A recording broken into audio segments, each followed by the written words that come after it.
I'm Emily Gail, and I'm delighted to be sitting at the Outdoor Cafe at Whole Foods Detroit, where when you walk in their entrance and they have say nice things about Detroit, which I love.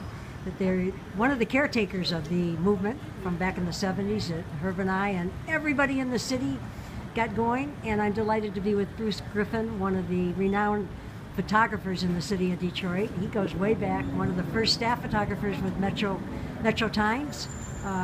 Really an iconic independent newspaper here in Detroit. So Bruce, give us a little background of, you said you ran in the Emily Detroit runs and had some nice stories about coming into Emily's across the street. Give us a little overview of your life since, back in the 70s into the 80s, and then we'll move into the present day and just what you're feeling about the city of Detroit. Well, I like Detroit. I'm one of the few people that claims there's no crime here. I mean, there's plenty of, well, let me rephrase that. There's plenty of crime. I've just never experienced any in 30 years. I believe that most crime is between people that know each other, and the random crime is not nearly as prevalent as the media would have us believe.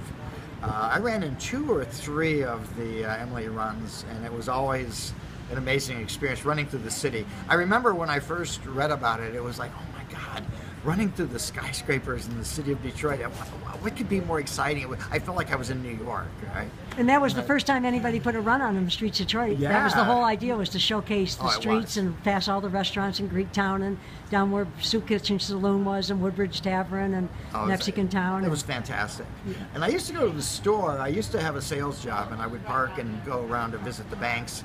And I would always go in Emily's. There was for whatever, just a place to hang out. And one time my daughters visited me from Florida, and they were younger than 15, 12, 13 years old, that age range. And they were closing up. It was Saturday afternoon, maybe like 3 o'clock or 4 o'clock, I can't remember the time. And Herb, Emily's gentleman at that time, invited us in. Love of my life. Yeah, and we spent probably an hour in there, and I think you fed us hot dogs. I think you gave us some ice cream, and my kids have never forgotten it. And, I love that. And neither have I. And the story I loved about Herb was that I'd read in the paper that people were appalled that you would sit on the same side of the table in Greektown and eat off the same plate, which people in the media were calling that a bad thing, when it was really a wonderful thing, and I think we should aspire to that kind of relationship. But Herb told me one time that if you went into separate rooms, you would both start looking for each other, whatever, wherever you were. We were pretty inseparable. Pretty inseparable. Some people called them my Svengali. I said, no, we were just madly in love. Madly in love. And, I think we've all, it's like John and Yoko.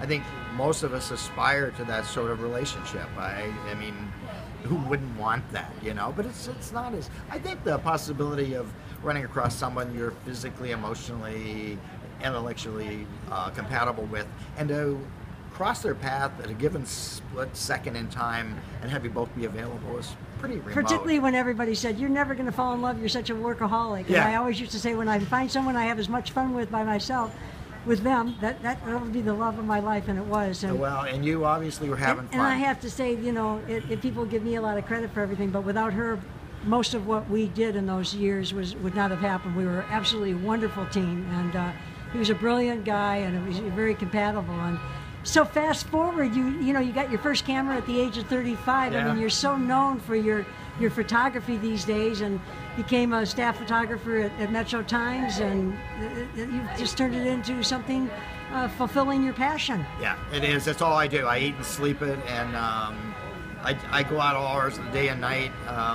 shooting pictures. I have a big black dog I travel with, so that might be why I feel safe.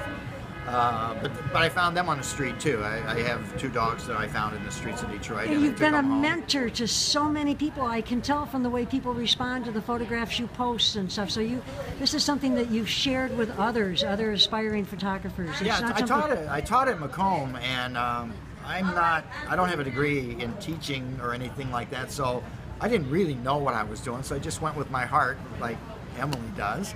And it worked out, and people responded to that. We didn't really talk about cameras. We talked about, I would give them a space in which to make their own mistakes and be creative, and it seemed to work for, the ones that worked for really got it. And some people wanted to be handheld through the process, and Well, I wasn't that good at that. well, every time you post a photograph, it's just like, wow, just your eye.